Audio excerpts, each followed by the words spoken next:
part 2, arranging live. We're going to be talking about finishing this arrangement today, hopefully. After that, I'm actually going to do a part 3. Part 3 is going to be mainly polishing up this arrangement and getting it into a better space and kind of refining it a little bit. So, it's time to get started. If you would, please like this video and also share it so we can get a little more viewership. And let's get started. So here's what we have working. I did not touch it at all. I kept it the same because I want to keep this just so I can see your comments. Please comment while I'm doing this. I really would appreciate it. So what we're gonna do, let's listen to what we have again.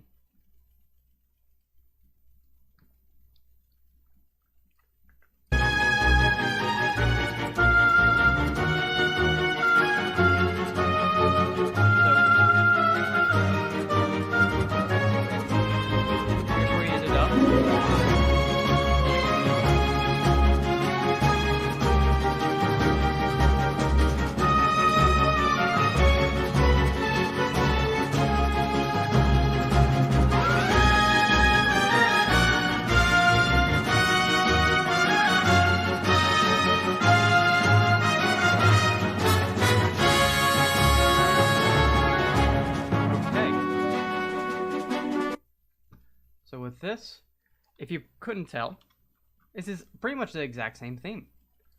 Not the exact same, but mostly the exact same. So what we're going to literally do is, so we can just save some time, copy, paste. There are some differences.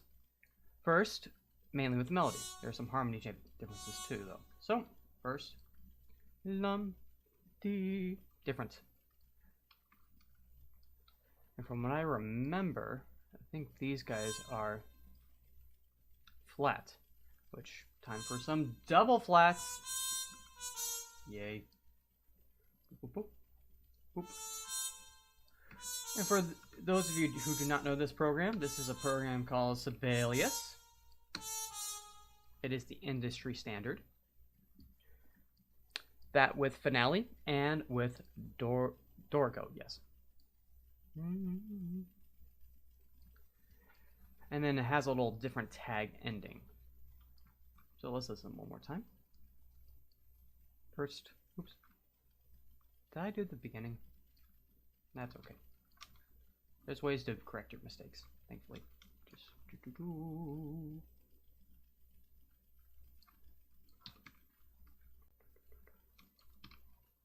and then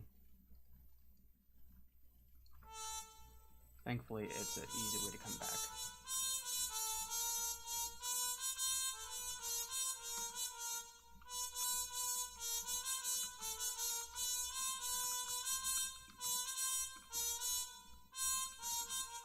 There we go, back to normal. So, yeah, double flat hype.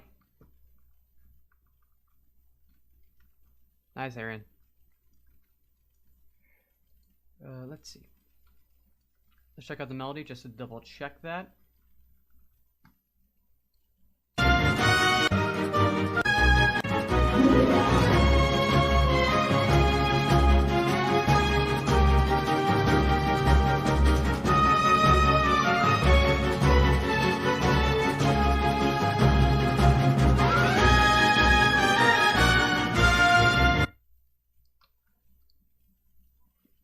Oh, sorry, can't listen to all of it yet. You have to go for the chord changes second, not first.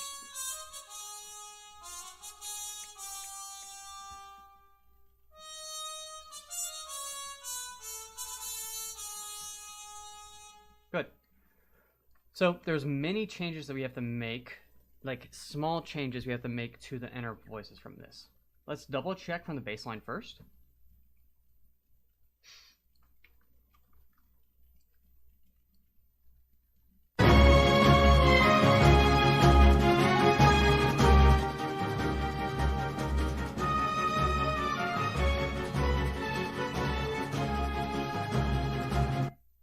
So yeah, I think my suspicions were right. The biggest thing that's changed is this B flat. It's just going to be flat now. or double flat. All that means is we're going down two half steps when you do a double flat. It's like flat and then another half step. So it's actually pretty easy.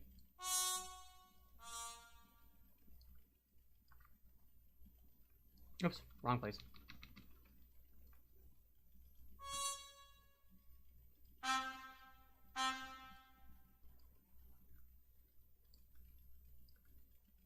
There we go.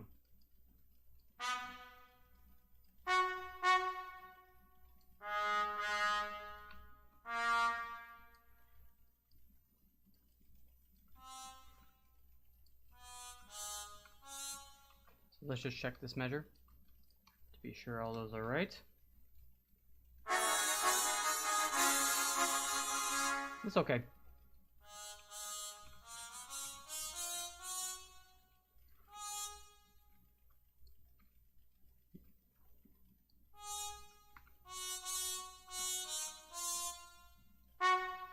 Good.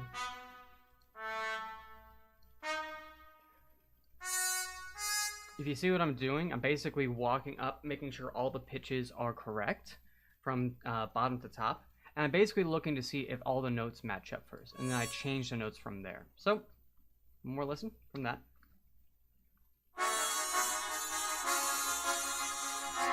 That should work. Let's do one measure before, seeing how that transitions.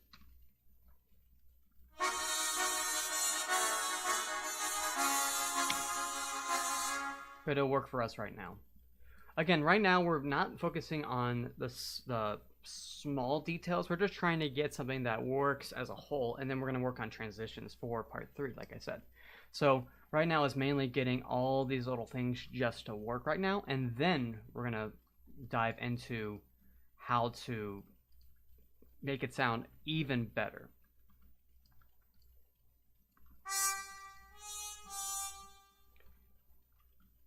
And for here, we're going to try something. Because this is kind of implying it, when it does a natural like this, it wants to do E flat major. So we're going to try. It's probably not going to work necessarily, but let's see.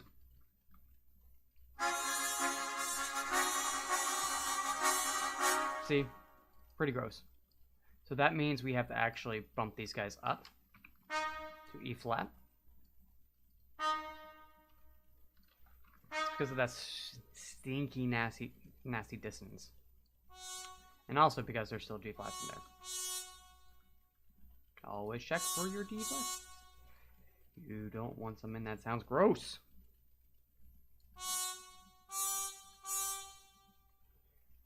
We're probably going to have to change this line a little bit too. So, what we're actually going to do is you just take the top voices, double check.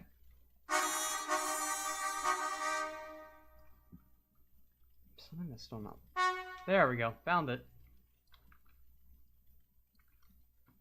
Let's try that one more time. Boop.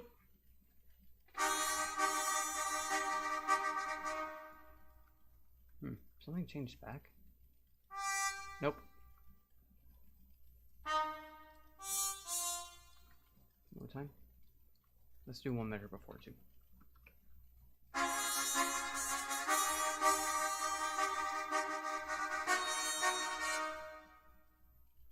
Ah, there we are. Again, checking all the wrong notes, keeping a keen ear to hear what is wrong, what is right. And something about this I still don't like. So let's go back to the original.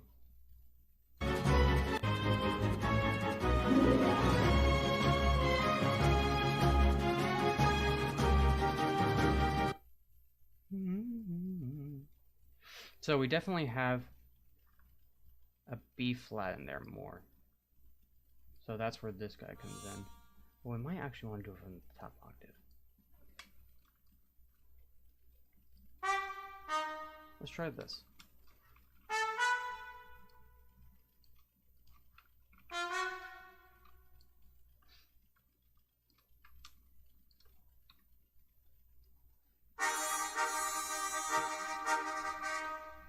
It's something in the melody.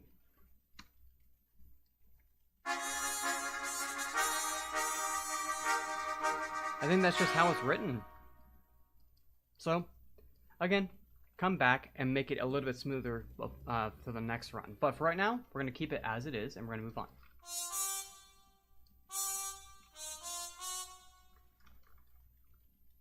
And now, again, this is where the more trumpets part comes in. We're going to a different, literally, it's the same melody, but it needs to be different because it is the same. So we had to have some variation. We're going to keep it open, actually. And we're just going to have open here, and we're going to work out the parts later.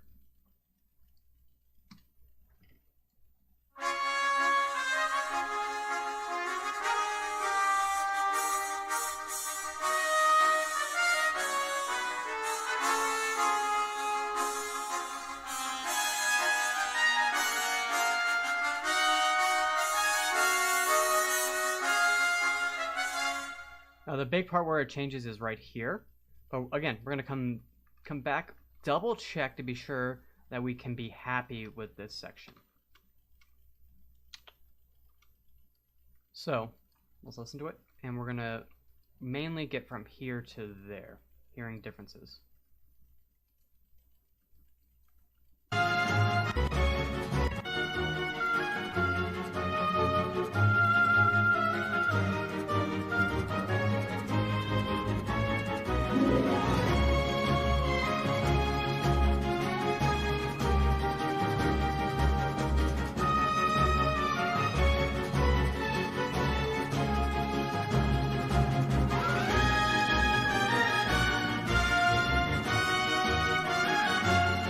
Same, good.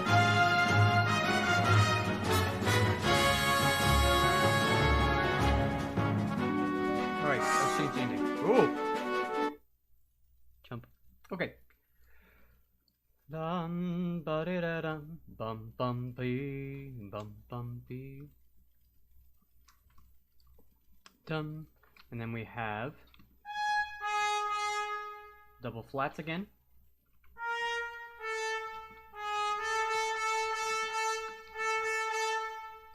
Cool thing about Sibelius, which I like more than most of the other programs, is the shortcuts. It has a really good shortcut system to doing all this, which is how I'm doing this so fast. I think.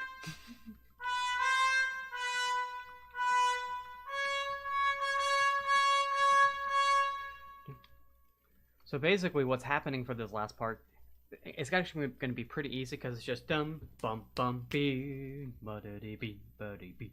So, thankfully, boom, delete.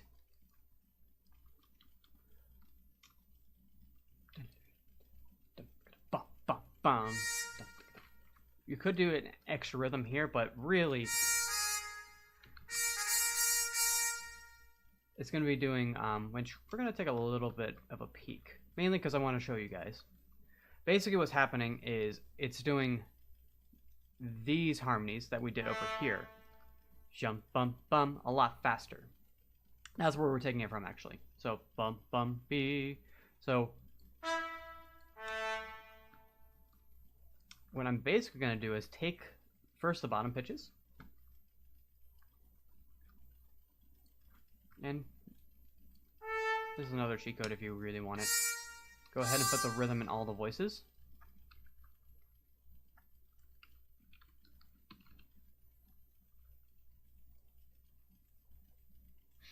I'm not going to do it for these guys. We're going to do it for these guys, though.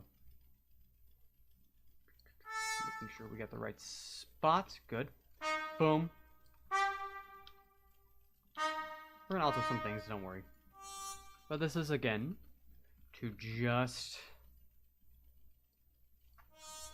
get all the same rhythms, because pretty much we're not going to really mess up most of, we're going to tweak the rhythm slightly, but this gives us a basis at least to give a big hit point.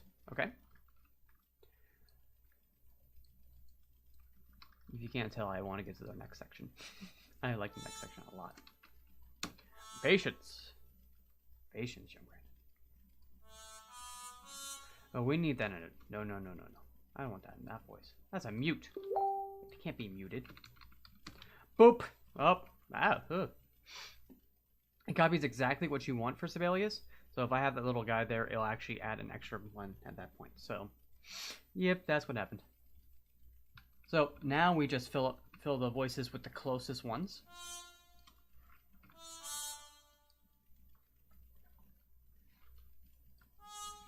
Thanks, Canapath. Yes, I'm glad you're enjoying this, and hopefully you're getting some good things out of this too.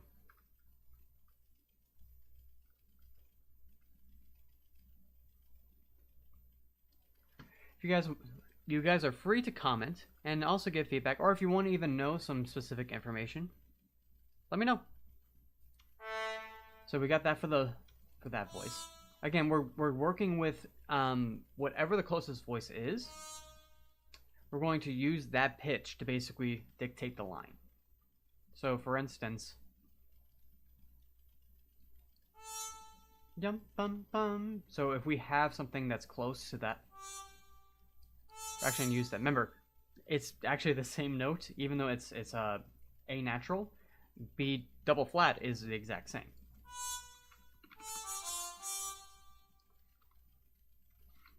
The reason why we do that and why we do the double flat, you see how it's one note ahead? It's so you can actually think about a line instead. So this is where this one comes in. Bum bum bee.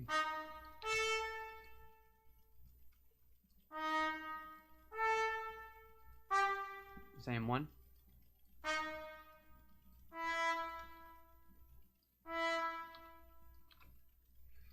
If you notice, I'm actually just copying over the part. It's just so I can see it more clearly.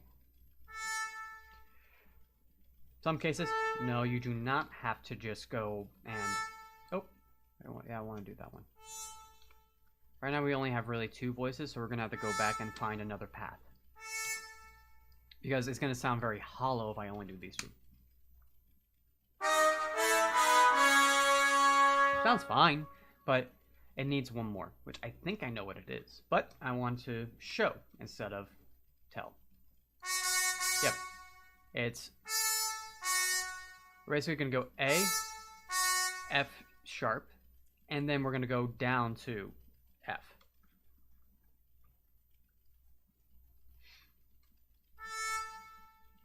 So it's going to be F sharp or G flat.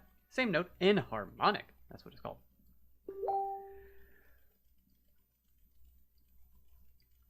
I had coffee today.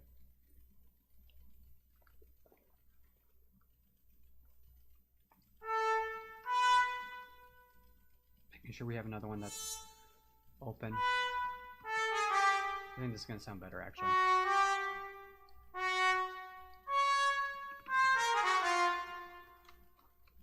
So, here's how it sounds. So we need something else for the first note. The second note I think is a lot better. The last 2 notes. It's the first note that I'm not liking. Again, go back here. I have an idea of what note we need to pick, but I want to show some different strategies if you do get stuck.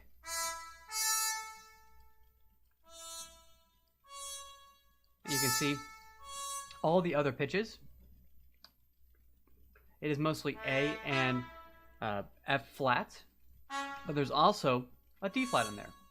So we need that D flat.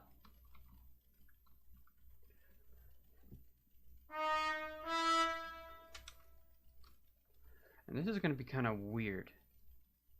Again, trumpet ensemble, the pitches are really close together, like literally like you really have an octave or an octave and a half to play with. In this case, we only have an octave, so you don't really have that many options. So, sadly, the best that we got is going there. Sad. Oh.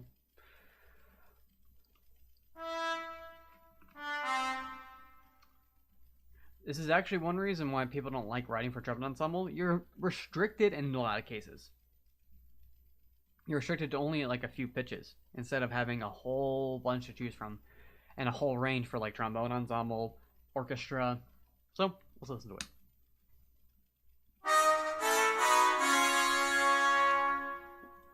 And let's add our little lick because I like the lick.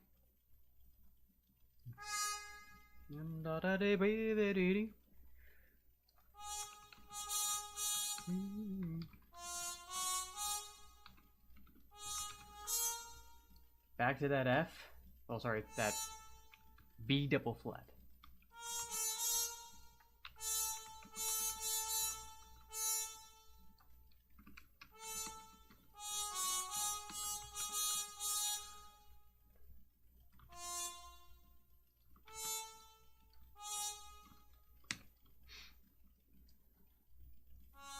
I believe it does it in thirds there. Double check. Go to your source.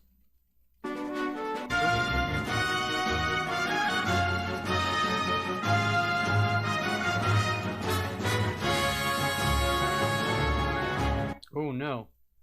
It does something cooler. It does.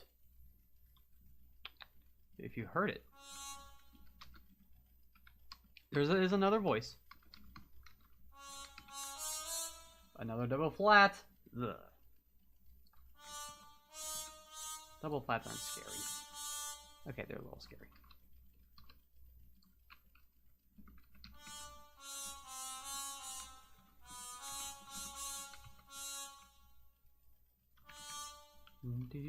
Yep. Dee da da. Dee da da. So here's how it goes.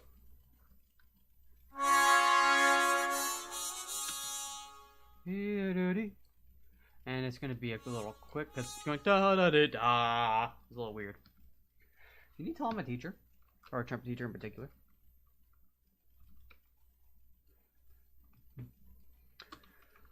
So, let's add some rhythm here.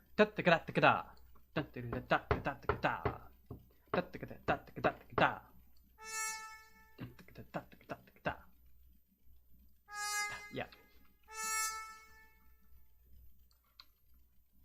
Oops. So this just adds more rhythmic intensity and again gets that little guitar feel.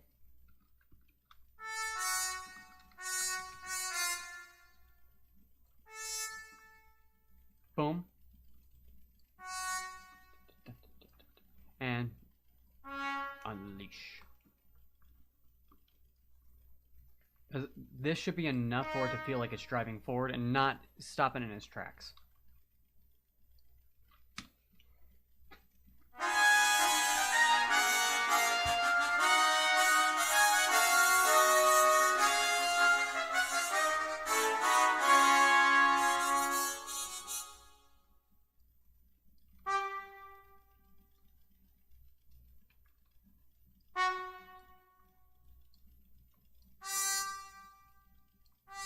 Notice I'm taking off one flat.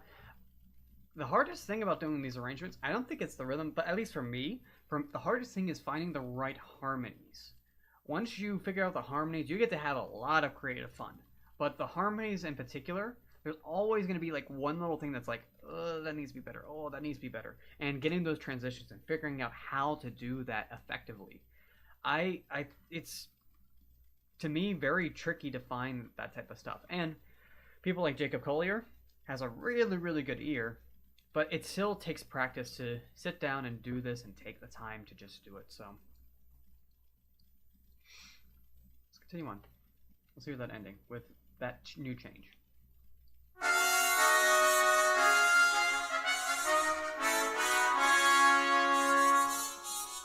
You hear how one note can just make such a big difference? Again, that's why we come back when we have fresh ears and we can do detailed work. We don't have anything to really work with.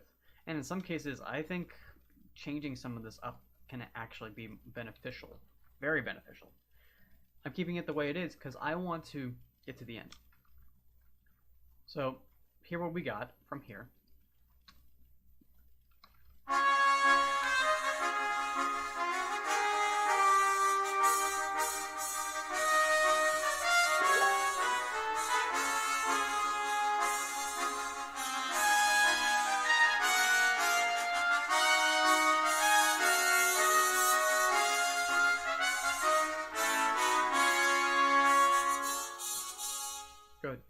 almost all arrangements, all compositions, they start pretty simple and they start not polished. It's more of the work you do at that last part 3, and maybe we'll even go to part 4 of getting the last little tweaks in here. But getting a basis and getting something that's workable is the key right now. Not worry about, this is not what I want. This is not what I want. That doesn't matter at this moment. I will do one thing though. Let's use this last trumpet. Moving this trumpet up, and now it stings. It's like, oops. Oh yeah, it is called melody. So it was like, melody. Let's call it melody part 2. Because all I'm going to do is this. This is going to be harmony to this.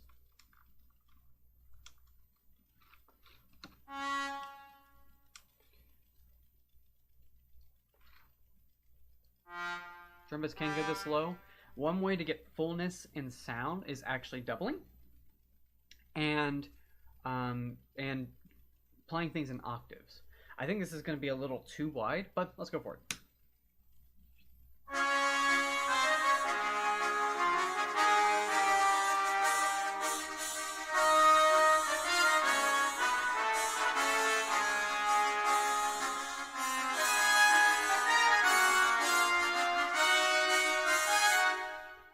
But I'm putting it here because what we're going to do is actually stuff like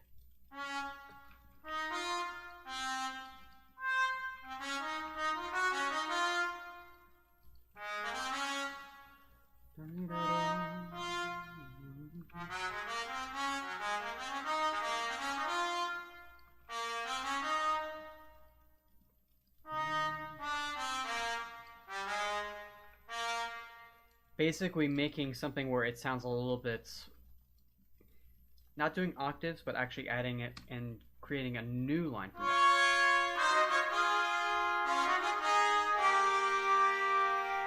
But you can hear that in context.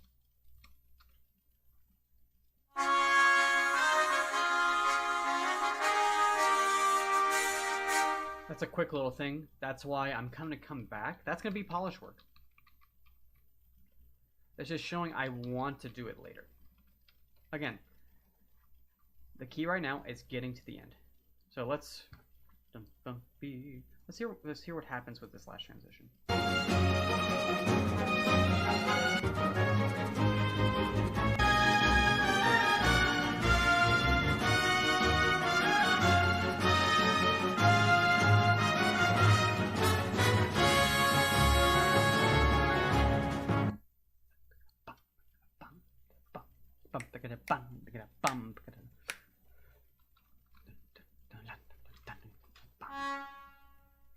So here is going to be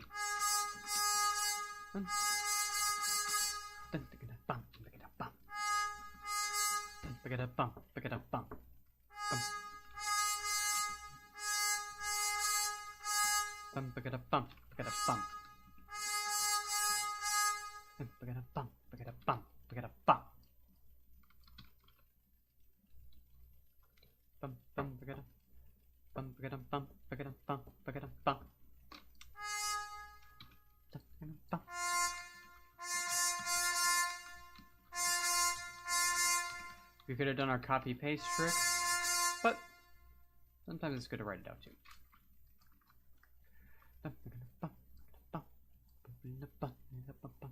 Where's that? Yep. Done.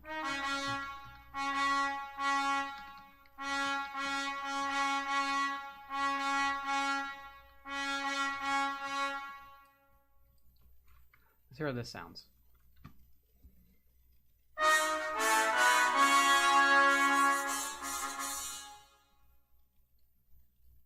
And showing a pop on here.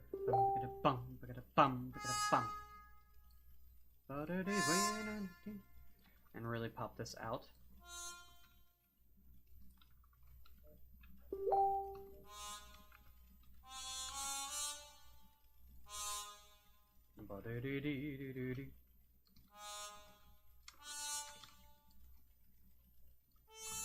automatic.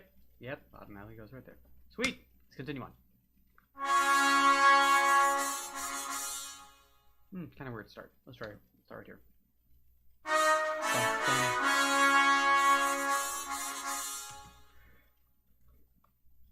So what we're gonna do, copy and paste.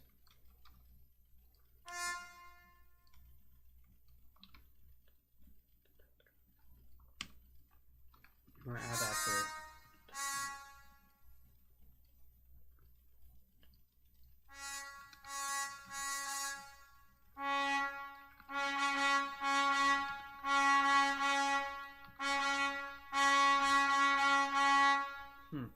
I think I want one of these voices to hit with these guys.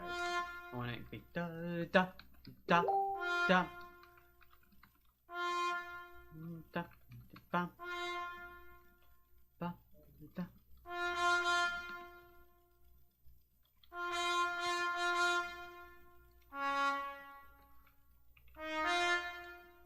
I think that's gonna help it out.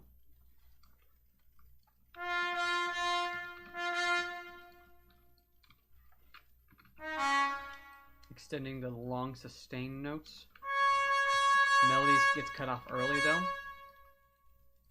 I'm testing the melody cutting off early, seeing if we can get a difference between these two. And probably won't work, but again, experimenting is the key. Experiment, try things, and then see why it didn't work afterwards. Let's try that.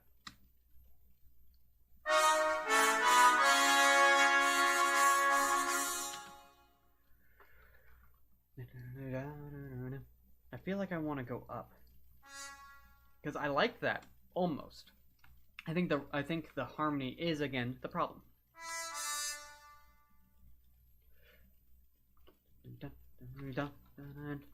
Yeah, so we're gonna go from the bass line, going up, using this as the basis. So.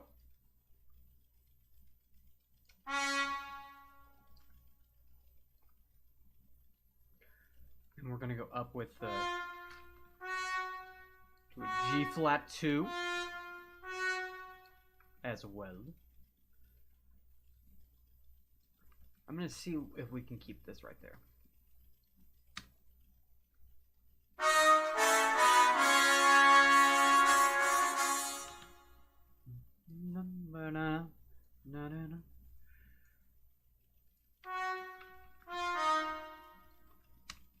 More change? Nope, that's not it.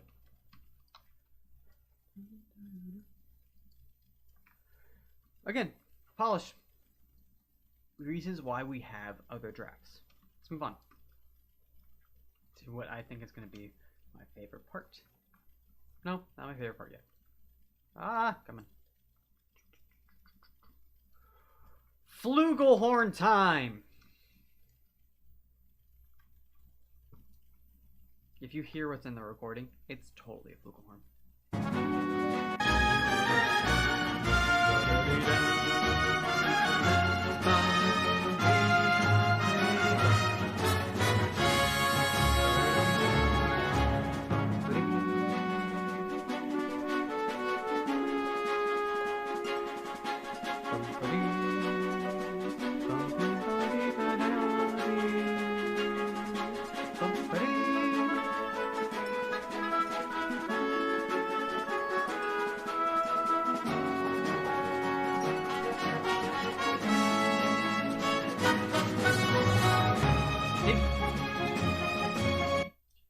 Flugelhorn time.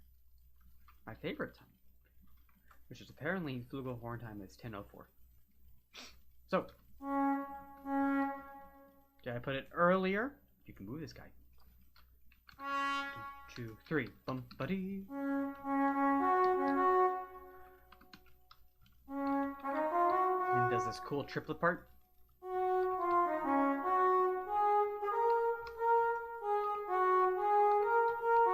That's a happy version. No, it's a sneaky version. So it's double flats. Flugelhorns, double flats. We're getting crazy this morning. And then it repeats. That's the one I know a little bit more of. I can double check this later. Did you notice double checking is a really important thing? We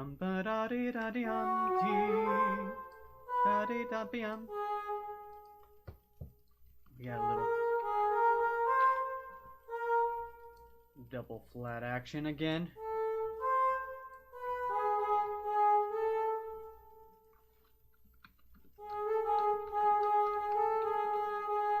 And then we go back to something that's kind of similar to the regular melody. Yeah, I'll just write it.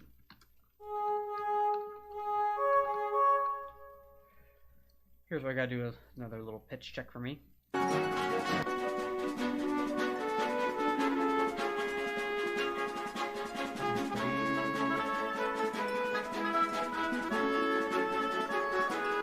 So it's D, B, B, B.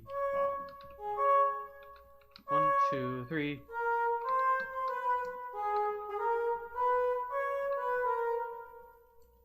So many double flats.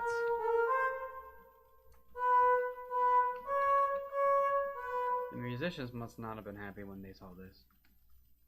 Hi, Andrew. I hope you're doing well in Connecticut. And thanks, Jonathan.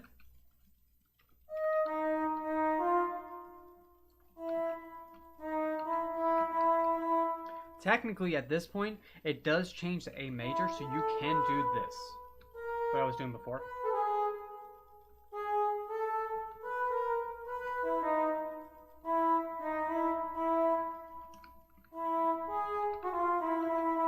But do you see why we don't do it? Look at that.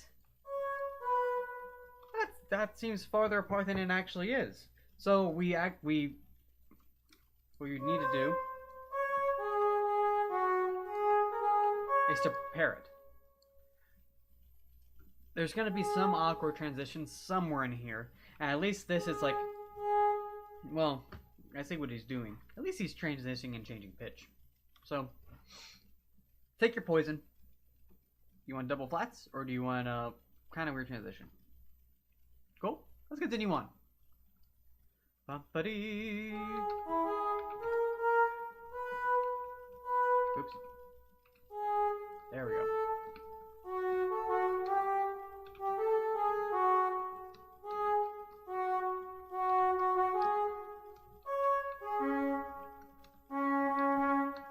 Now we change back.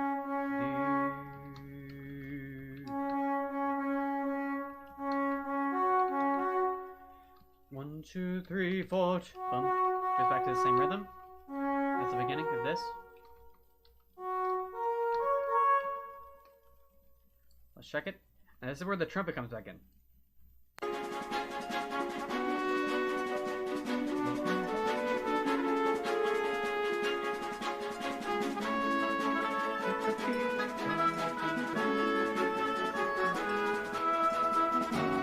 Ooh, I messed up.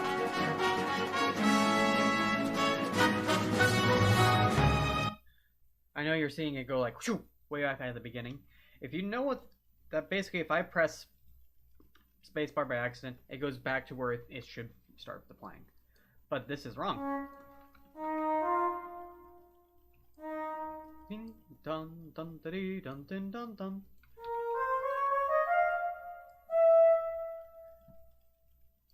Finish it out.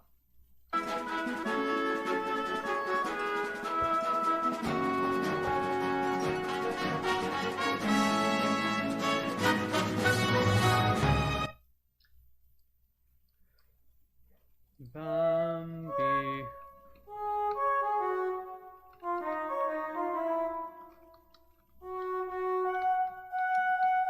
This is not what's written, but again, we're dealing with trumpet ensemble. If you go D, like da D bum bum B, and go down, it's gonna get sucked away in what's gonna be above it. Okay? And then we go to the melody everyone loves from this thing. Or Sap Central. More coffee. So, the cool thing is, texture goes, and there's not much going on besides little. But there's one thing if you hear this part, I think is really cool that I think I want to highlight. Listen for the harp.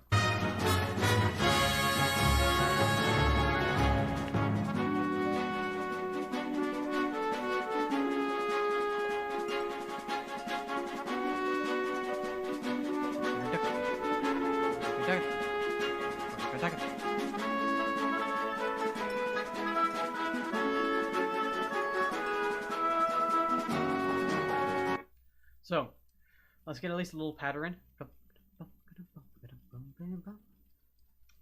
Remember that amazing D flat that's like almost all the way through the piece? We get more D flat. Yay! So, continuing on with the D flats.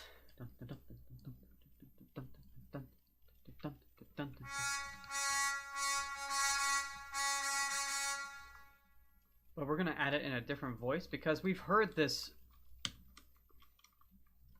for a very long time. In the straight mute in particular. So we're going to change up the voicing and change up where it's coming from.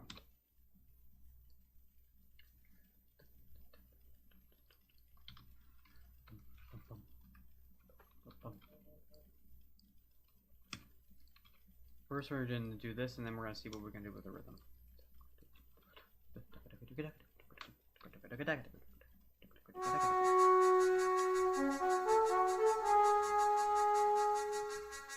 Hear how lame that is by itself?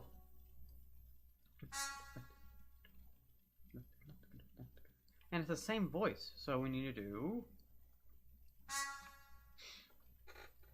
So, I have mute the mutes right here. Trumpet. We have many different mutes that we can choose from. Harmon, with a stem or without a stem. Oh! Usually you can pull the whole thing out. This is an old one, so you can't really do much with it. Cup mute. I don't have the other cup mute with me, but you basically have another adjustable cup mute, which can go in and out too. And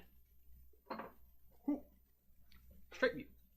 Those are the three most common ones. You can change the straight mute to be metal or be fiber, and you can get a different timbre and different sound for them. You also have plungers too. You know, the wah wah. We're probably not going to have that for anything in here. Let's continue on.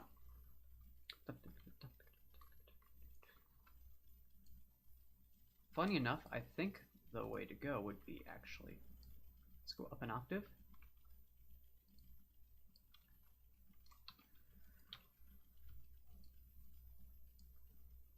Up an octave from here. Boop. And we're not going to do we're going to do cup mute closed. As in, this guy's going to go in.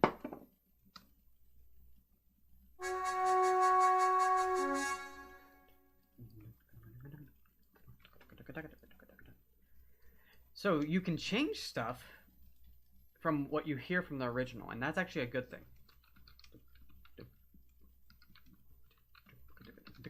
So it's really just doing this for the hard part.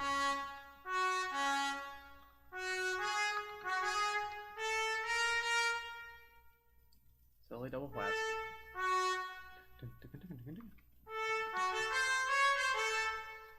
We're going to write this in and we're going to see how we can actually make it playable on the trumpet.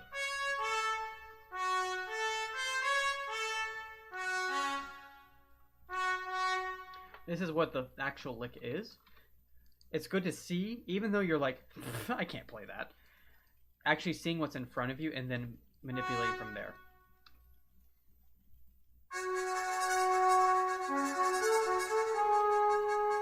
Sounds a lot cooler, right? But it's like... You're gonna have to practice that a lot. Or just get good. So...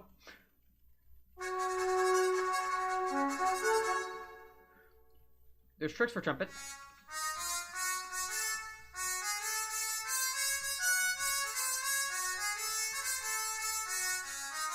Doesn't sound nearly as cool, but you get the same effect. Check it out. Sounds very similar, right? Now for trumpet ensemble.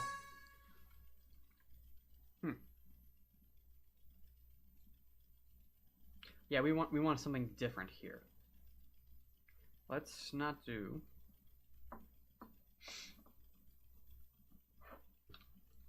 Let's play with the cup mutes. One's closed, one's open.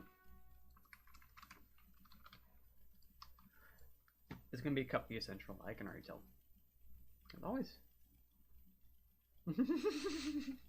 Just get good, kid. Yeah. So. We're going to use a little bit of the low range of the trumpet ensemble.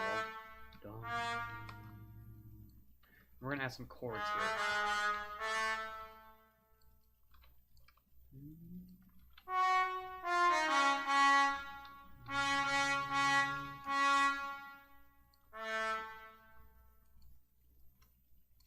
You can see why we have a bunch of different trumpet parts now. All of this, as you see it now, is actually most likely going to change. But we're working on how we're actually having the material first. So, we're going to do these guys as... Yeah, let's do open cup beats.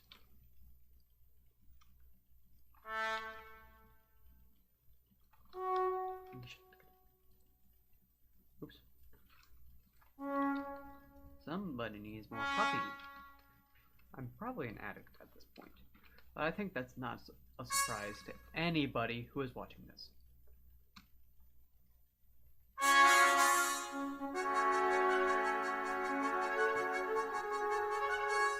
You're not getting the sound that you want because it's seeing, oh, it's open. That means an open sound. So we're going to take that off right now. I know what I want to do. You saw it. It's going to get that little...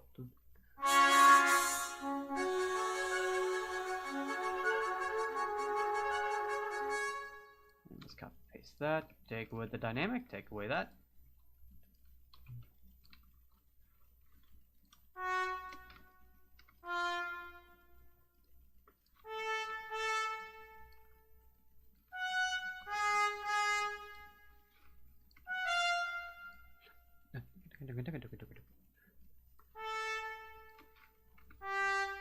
Thanks for the like, guys, and I think it's time. We're not done. But I think it's time. If you would, please like this video. Please subscribe to BDix Music. And go to my YouTube channel, BDix Music. And my website to see more about me as a person, me as a composer, arranger, YouTuber, all this extra stuff. I really appreciate your support. I really appreciate everything that you're doing and just watching my content. I also have other arrangements of Super Smash Bros., Spider-Man, Jurassic Park, so feel free to watch. Let's continue on.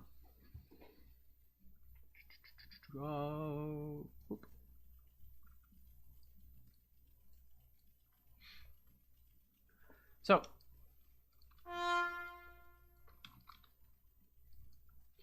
just changing the harmony.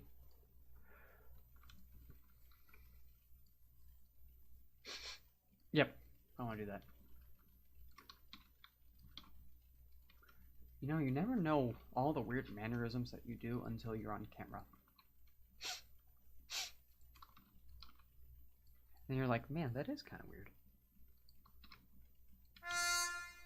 But nothing's new. I'm a musician. I'm a composer and a musician and a trumpeter. Those are all bad things. All terrible things.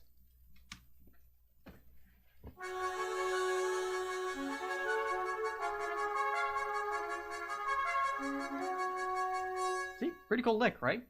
And for us, it's kind of tricky, but it's way better than and doing all jumpies and no jumpies. Okay.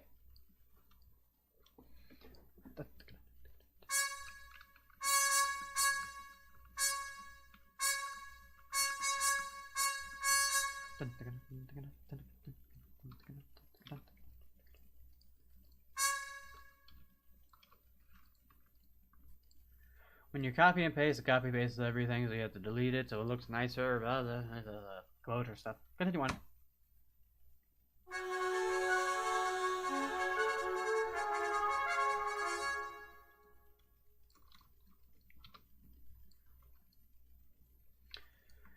You're like, this doesn't sound very similar. Well, that's because it's kind of not supposed to be. You get the feel, but this is trumpet ensemble. You're not gonna get the full true sound of this with trumpets. You can get close. So this is basically now it's okay. Let's use the creative juices a little bit and do something a little bit different, but still gets that same like cool Mario Mystic vibe. Still happy too.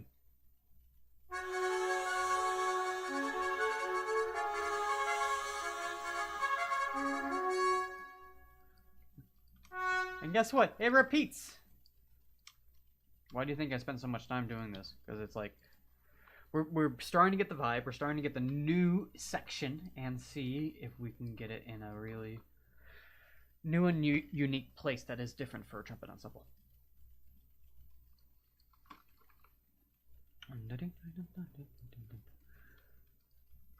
See, I don't want to do this though. We're gonna have some harmony. Yeah. So the Harmon stuff.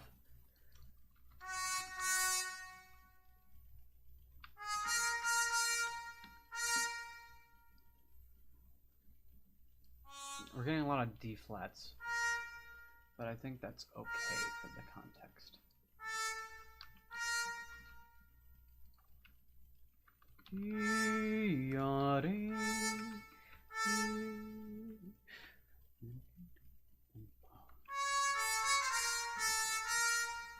So these guys are going to be like sneaking up like this. And it's like when we're going up dynamic, we're literally just going up one. This is not supposed to be anything like drastic, sweeping lines or anything like that. This is just supposed to be like a little like subtle.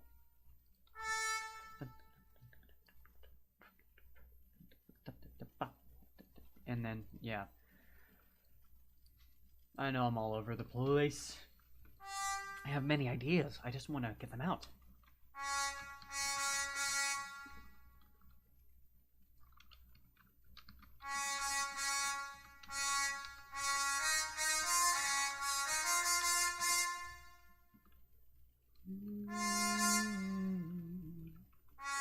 I don't think I want to do anything crazy either.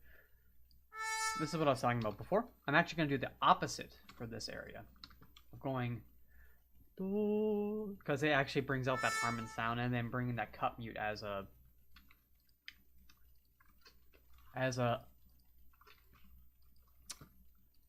timbral difference for the third measure.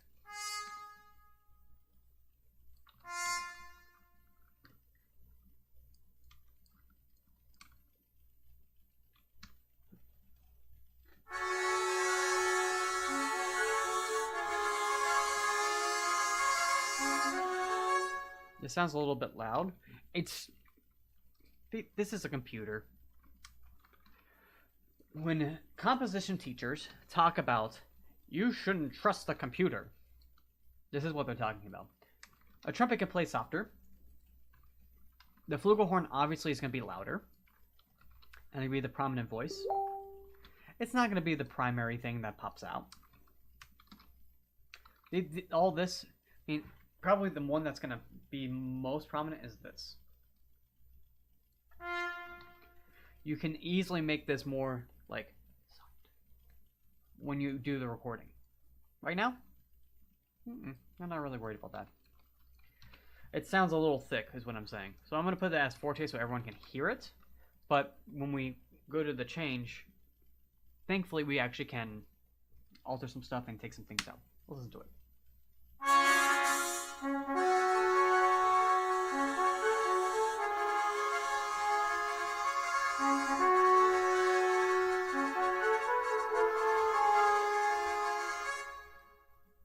You see what I mean about this guy? I did this, and it just kind of has that same energy from before. It's not what I want. Even if I took it out, you'll see what I mean. It just, I'm gonna copy it just so like I can keep it just in case it's just like, oh yeah, that's not very good. I should really keep it in.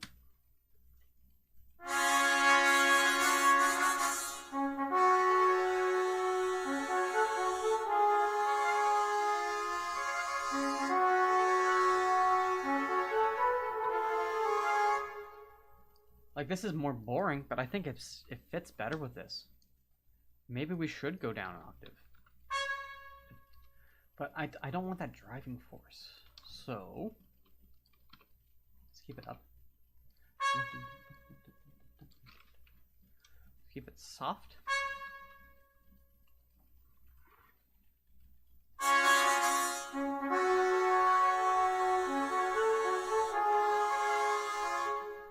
A little bit louder, just so we hear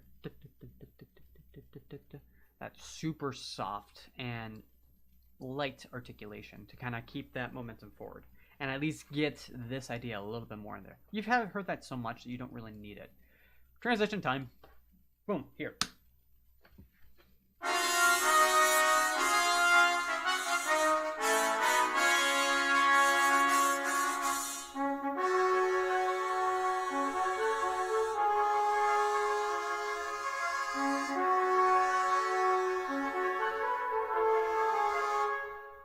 Actually, I'm gonna try something.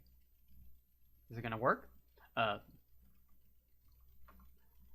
Tune in next time to find out. No. You're gonna find out now.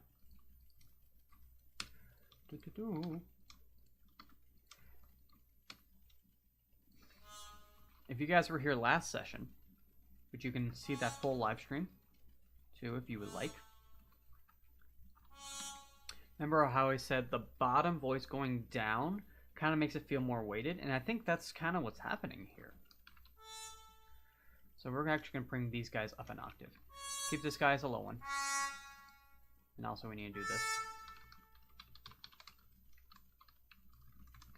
I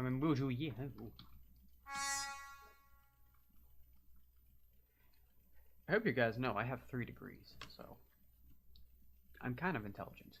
Only a little bit. So.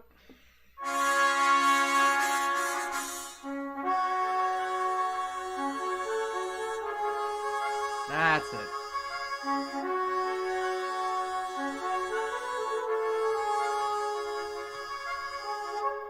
And this is going to sound much cooler when it's actually in that little cut mute part. So, I would show you guys that right now, but I haven't warmed up today, so. And my trumpet's way over there. Next time. So now, we continue on. We get a little difference for this next part because we start to build back up to the next main theme.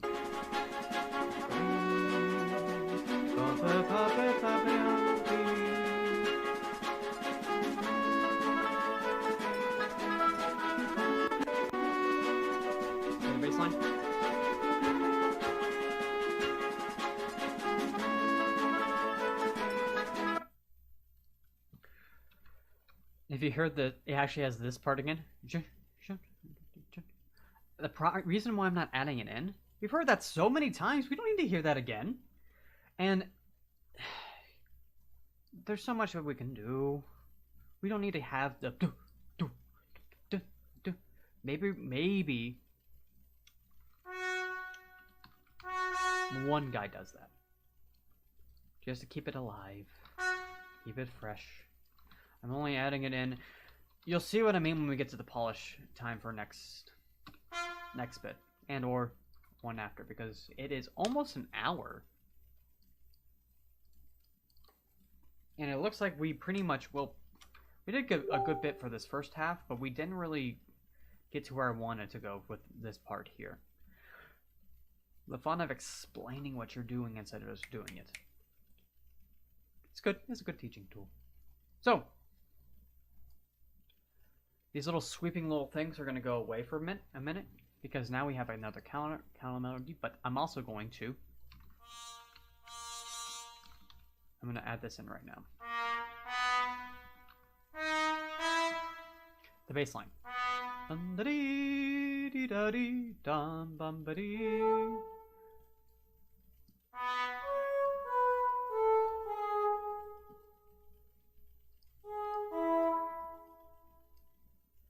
Let's hear it.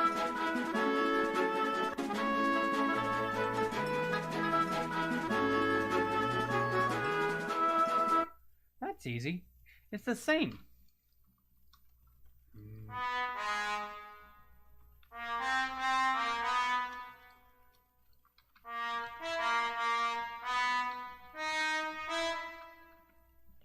And the good thing about this one, it's highlighted out for you. It's arpeggio. Dee-da-dee. So you know what that chord is easily. Of course, you can't trust this until you get all the voices out and you hear it for yourself. My plan now, I'm going to finish this out.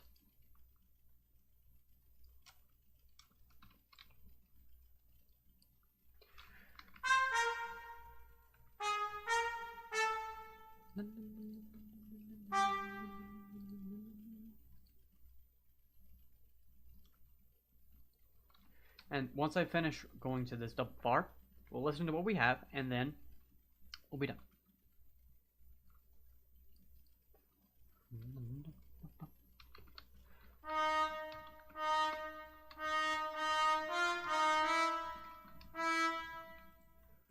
What I'm doing right now is I'm testing harmonies with the bass, rhythm, and voice, so we can hear if it actually works or not.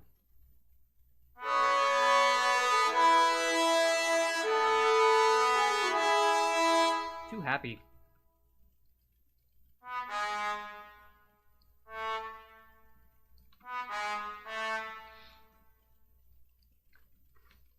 Play gold cadence. See how that works.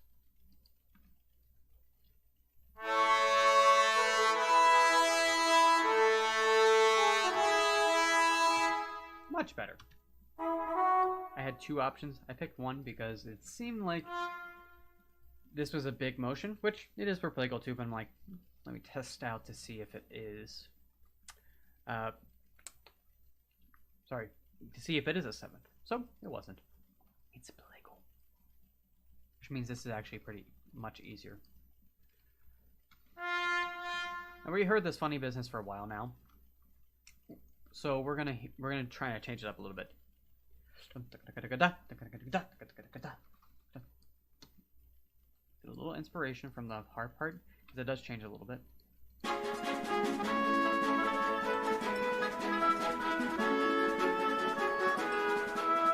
Yeah, it's very, very slight, but you can hear that it's going a little bit more, and I'm gonna. I mean, it's kind of doing that for this whole lick, anyways.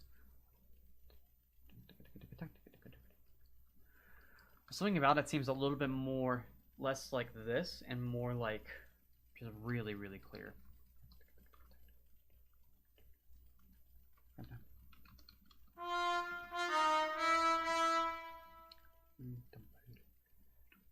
And actually, I'm going to try it like this.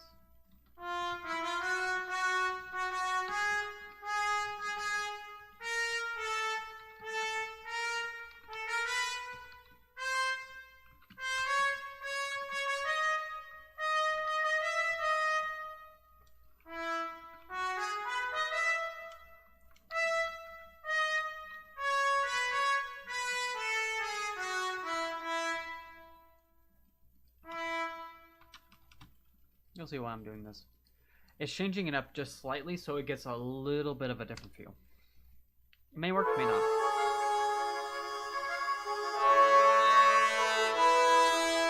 I actually think that I like that, but it needs to be one later. And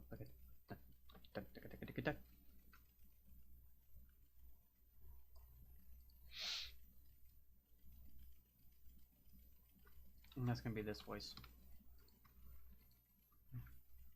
Because we're going to do this.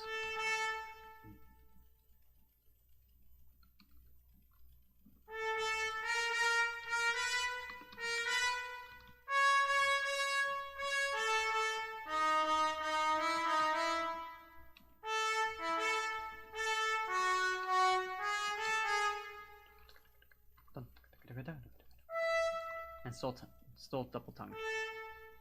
And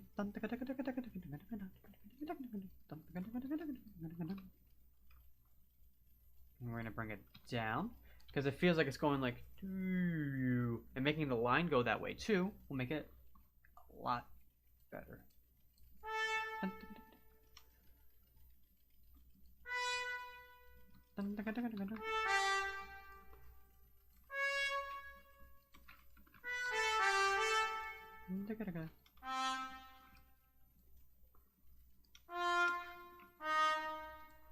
So it's the same thing. It's just now we're changing just changing notes a little bit. So here we got with this much.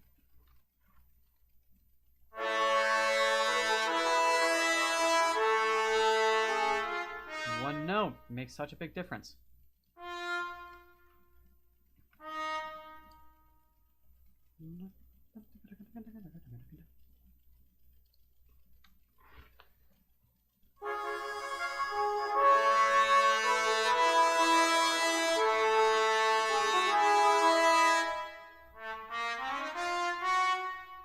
Cool, right? This is like honking.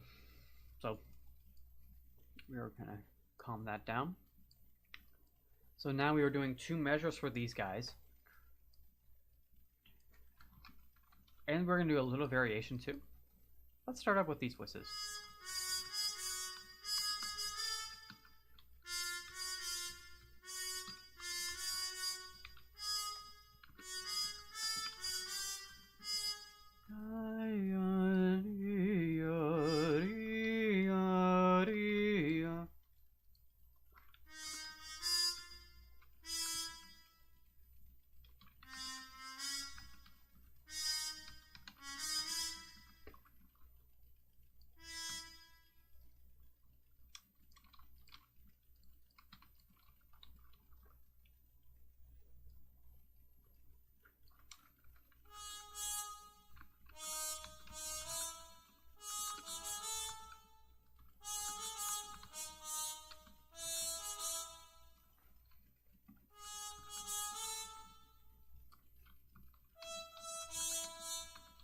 I think this is going to be really cool once you hear the live instruments. It's not going to be as effective with the computer, but with live instruments, this is going to be actually kind of sweet.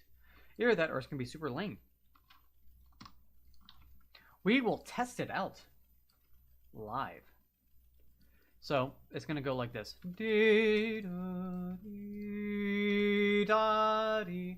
Doing that same effect that we were doing before, where it like trades back and forth between the 2 voices, where this one crescendos and this one decrescendos, and then vice versa. But now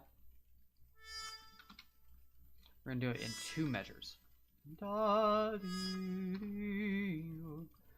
it's gonna be a really cool, like, disorienting effect, where it's like Harmon, cup mute, Harmon, cup mute. Almost like I said Herman. Herman, if you're watching, I hope you're doing well. I do know Herman.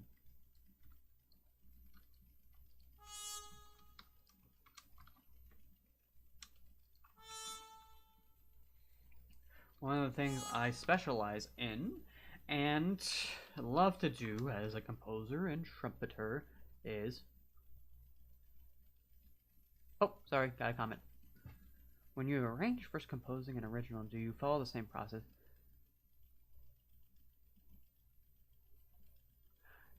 Yes and no, actually. So I guess it depends on the composition for me. When I'm doing a trumpet composition, yes, I let my ear take myself to a musical direction. Some other ones, I kind of let the harmony and let the timbre take over, Josh. So Josh just asked a question: when you are arranging first composing an original, do you follow the same process of basically take the melody and then build up from there? And like I said, it depends on what I'm thinking at the time. So again, sometimes I like thinking melody, sometimes I like thinking groove. If you can tell with this, I do kind of tend to groove for a lot of stuff. And this one, I mean, the melody's kind of stuck in place, so I don't really have an option. If you guys have any questions, please leave them in the chat. I am happy to answer them. I'm also getting used to this live stream thing, so I'm like still... It's so fun, like putting things in the computer, getting to talk to people. But it is kind of weird going like, hi guys, music, hi guys, music, going back and forth. It's harder than I expected. Gamers, I don't envy you. That must be very tough, especially when there's money on the line.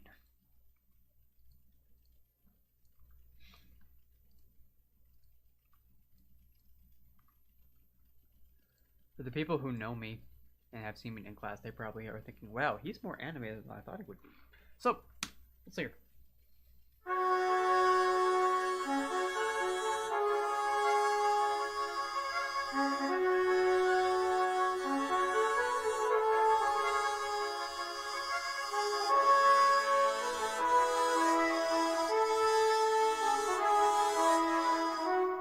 I think that's actually a cool effect, but I don't like the harmonies.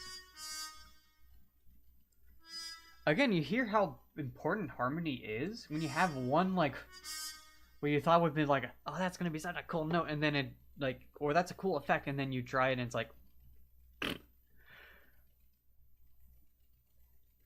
oh yeah, Andrew, you would know a lot about that. Doing all your gaming stuff. Yeah, it is definitely an art and something I need to learn how to do better. Let's play.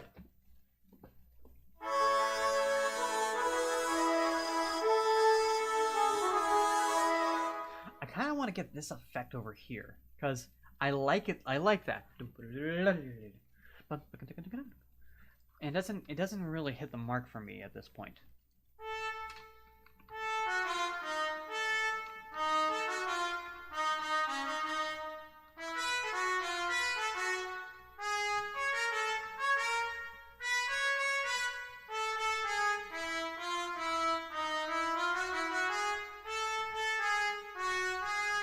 Get some good old Clarks in there. Or the diatonic pattern from my Scalesville character book. I think that will work better. So here's the line. Ah! I didn't like that.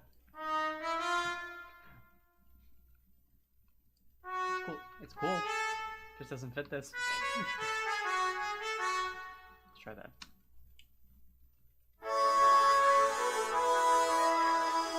Oh, I like that. When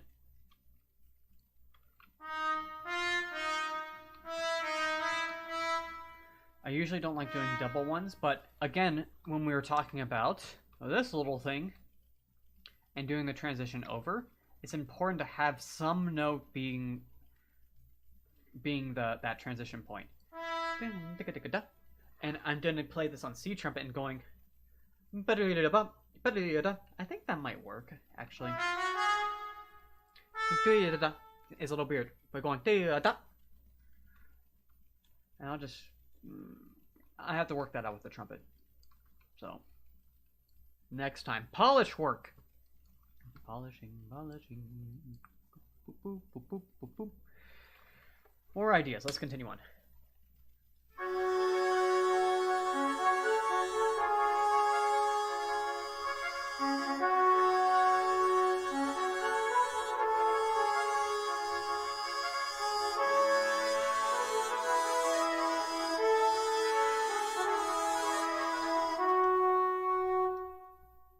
Now we can actually put a little crescendo in.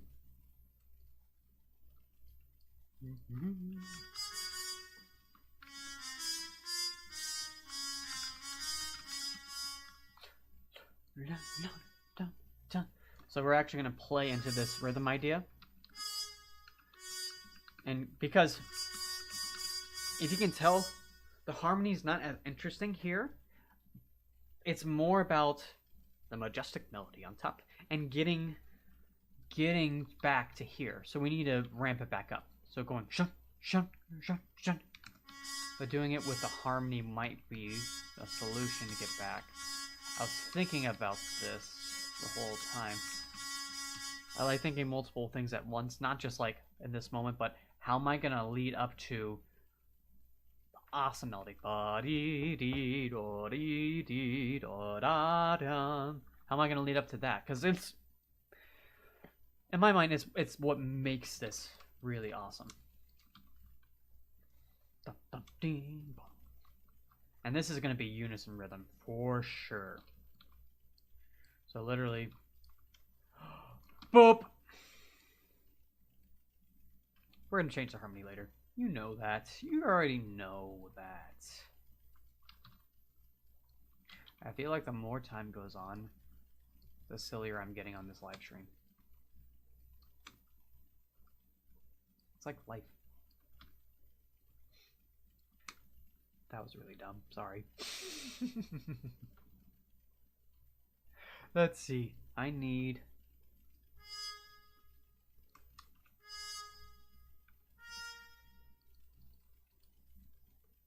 Boop. Let's check it out.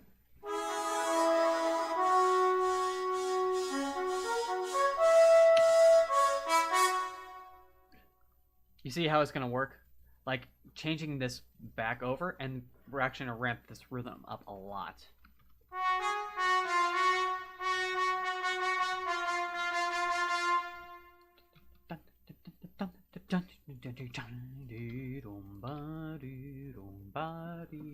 See, I'm already singing it. I'm like ready to get to this part. I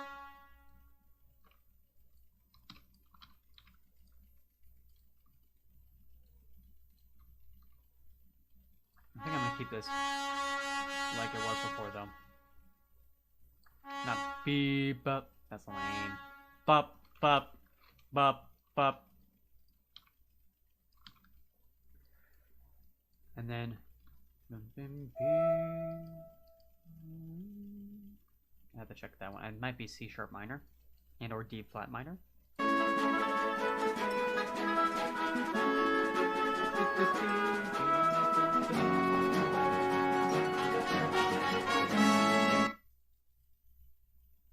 Oh. No.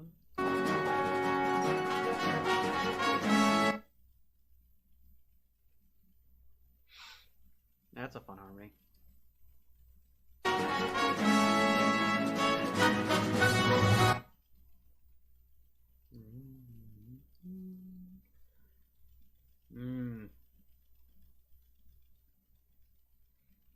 Yep, I'm gonna figure it out right now. Or at least as close as I can get it.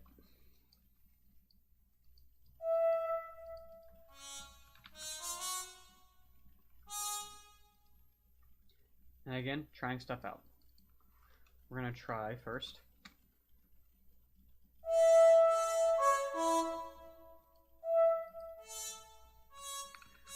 Ideally, what I would do at this point, which I highly, highly recommend, is go to a keyboard and find out what the harmony is. I don't have my keyboard here, so I can't do it like that. That's usually how I do it when I'm stumped, so I can actually just try it in real time.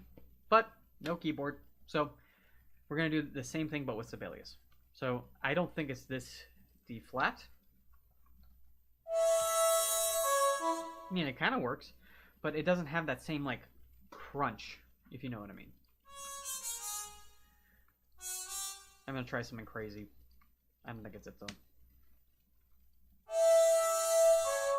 Nope. I think it's... I think it goes down to B flat to this A.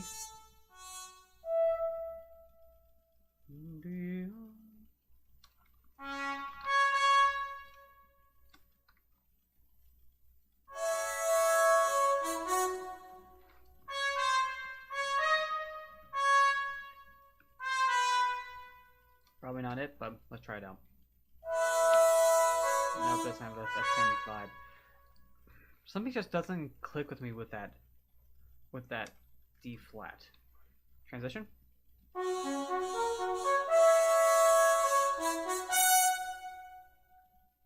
Another time. We'll keep that because it's the most effective for my brain at this moment. And again, this is for a build-up too. Because what we're gonna do is this. A trumpet sneaks in at this moment. So we're gonna go.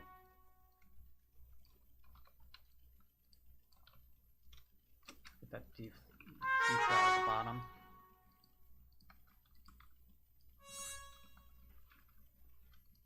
And crescendo, you could just literally put.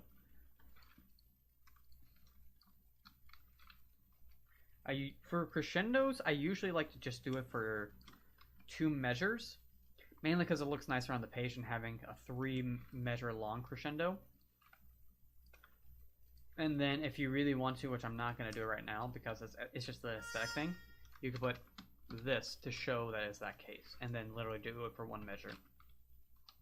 You want to do it at least for 1 measure, because then musicians are going to go, oh yeah, okay, oh there's a crescendo at the last second, so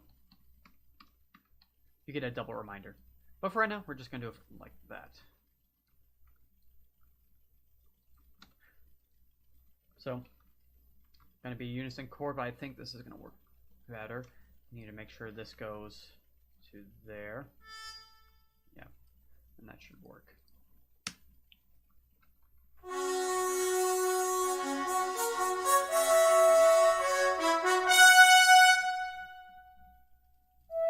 Let's get more of this F sharp in there. Sometimes that happens when you get super into things.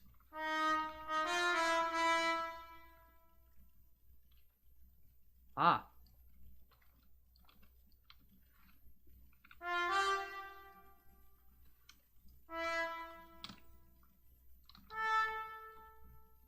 I think this might solve our problem.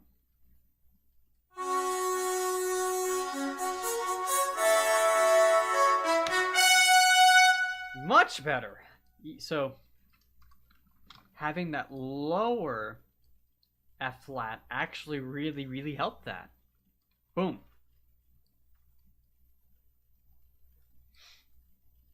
Let's continue back here. Hearing the transition in particular. Let's hear from bum-ba-dee-beep-ba-beep-ba. No, not from the beginning.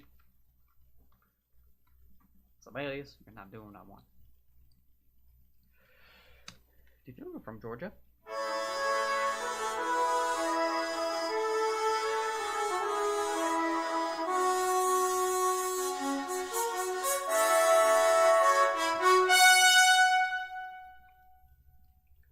Alright, we're almost there to the last bit, but we need to keep this going somehow.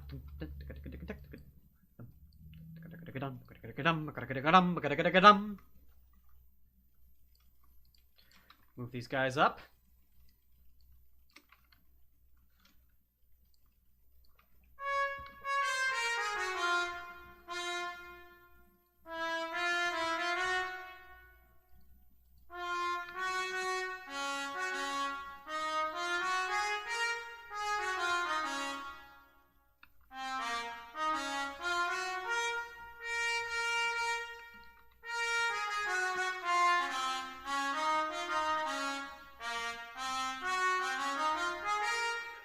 If you want to figure out runs, go to the last note that you're leading up to.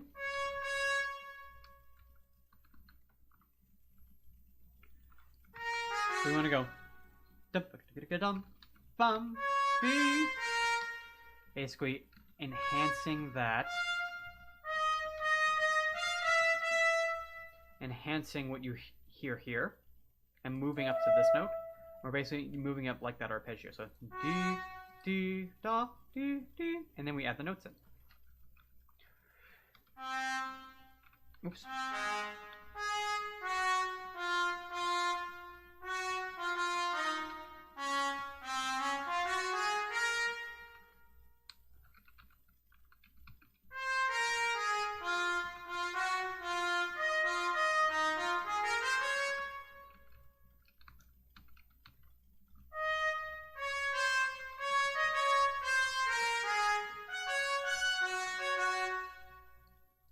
And what we're literally going to do is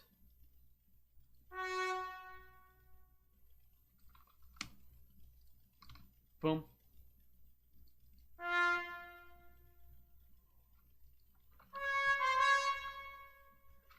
Put that to a forte here, even though the landing... I'm going to go back on a different rule. Look what you can do. Click. Boom. All fortissimo for one measure. Yay!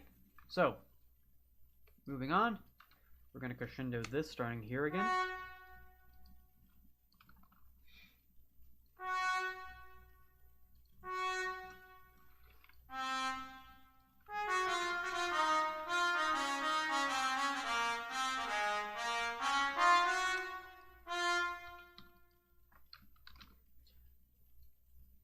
That looks funky, but we're going to keep it anyways. It's because it has all the sharps in the previous measure and that side, so... Let's hear it.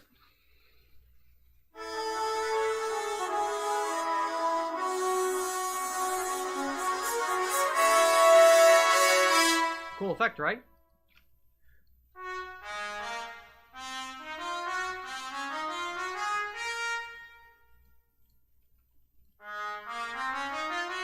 Something about it I don't like, though. We're gonna figure it out.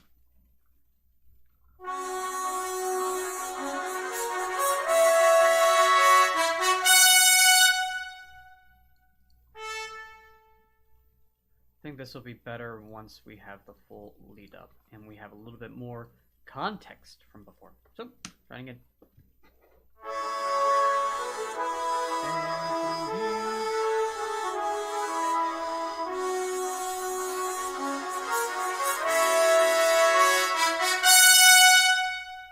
Now, harmony time.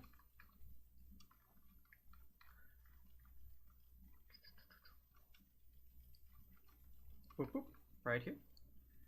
So let's go ahead and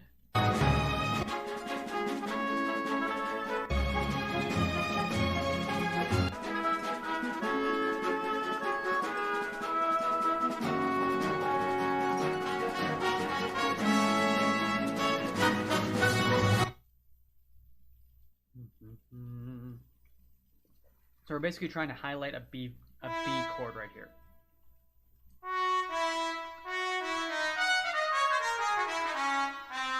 Or a C flat chord, as ugly as that is.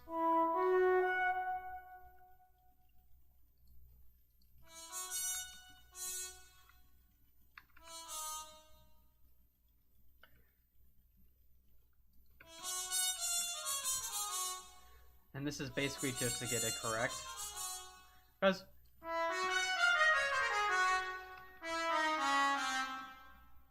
when you're done with the day, you want to be sure you can play all the way through and seem like you have a good product at the end. Is it perfect? No, it's not perfect. But that's okay. It doesn't need to be perfect yet. Again,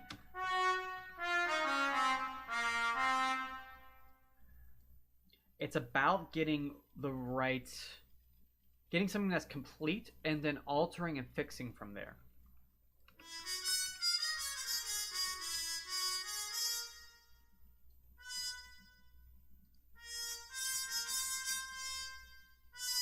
A good rule of thumb is you start off low. You start off low, add up voices as you go up, regardless of timbre on that side, and then you fix the timbre once you get to the polishing portion. This is just so you can get the harmony there and get it fixed. This is just a quick little patch up, basically. I'm basically just going up a C flat arpeggio.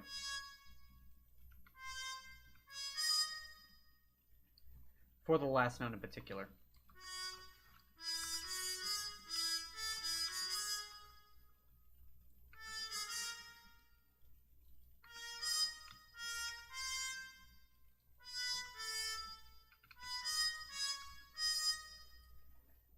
In harmonics, that feels really weird. You think that's supposed to be a chord and it's not. Ugh.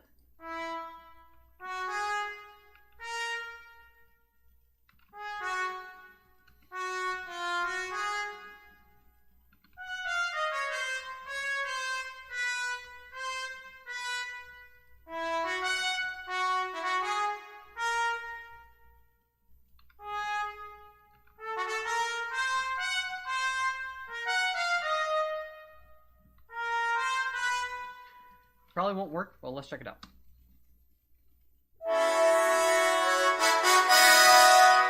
Ooh. It actually was kind of cool. It just wasn't correct for the last note. Sounded like it has an extra little sparkle harmony. So like a something in the higher voices.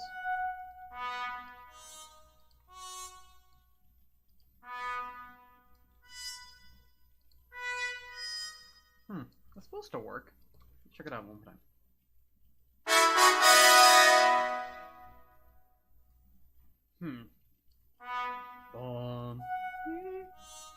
No. Found it.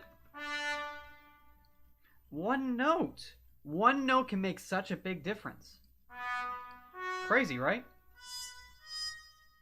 Because now you're gonna not hear that little like cool sparkle, which we don't want right here.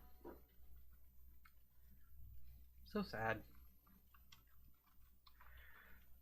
Literally, that's why you go through and you double check all your harmonies once you're done. And you can wait till the polishing phase for that too. You want to try to get as much of that cleared out as possible so you don't have to really just waste a lot of time just doing that type of work later.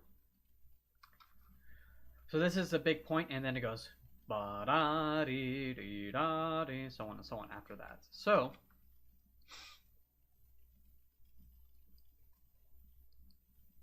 let's see where there's something I didn't like here though. Let me check one more time before we do the whole.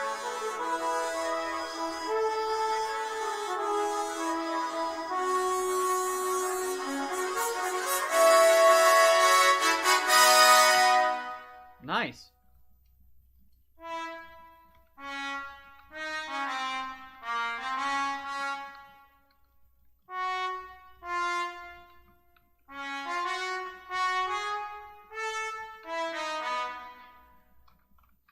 When you're trying to build momentum, a good tip is when you go from here to the big impact point is make things rise up or make them move.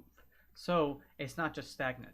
Either build rhythm or make movement from the actual line itself. Cool. Notice we don't have an intro still. No intro. And you may think, wow, that took a lot of time and we're not done yet. But we technically got 2 full sections done.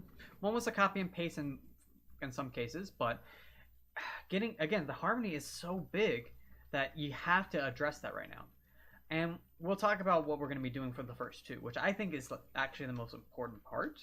So taking the time to get those 2 solid is good. Last part, we're actually going to be taking a lot from here again, but doing it with the new melody.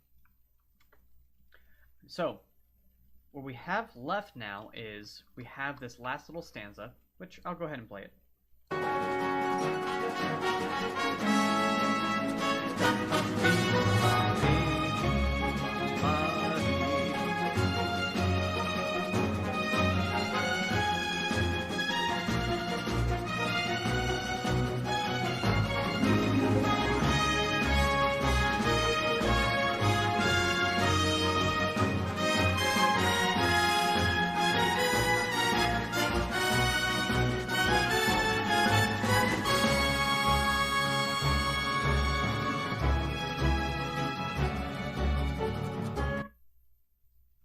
It's actually not that much left.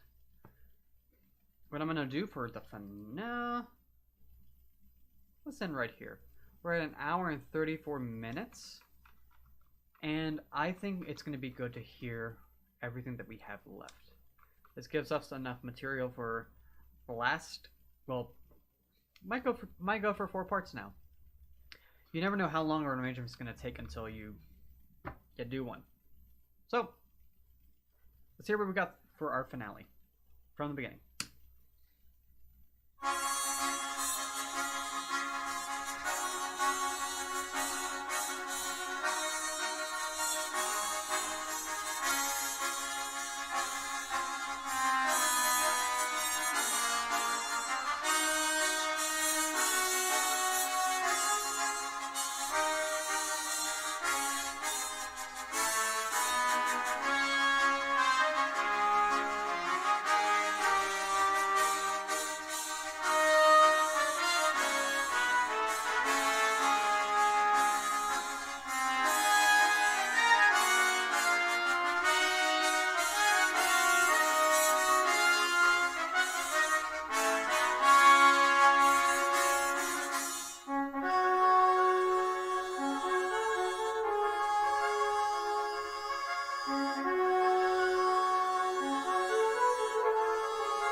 final thoughts for you.